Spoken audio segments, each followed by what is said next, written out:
Quran mentions that in the paradise there will be no sweat, no bad smells, nobody has to take a bath, nobody gets older, nobody gets tired, there is no wounding, there's no bad words, nobody has to work, there's no labor, nobody has to pay for anything, everybody has their own palace, everybody will have beautiful clothing, everybody will sit on brocade couches with pearls and diamonds encrusted.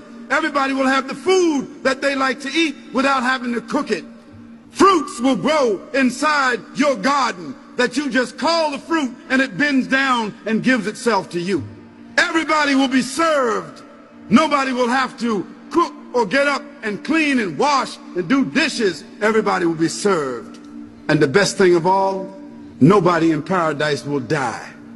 Everybody will live forever.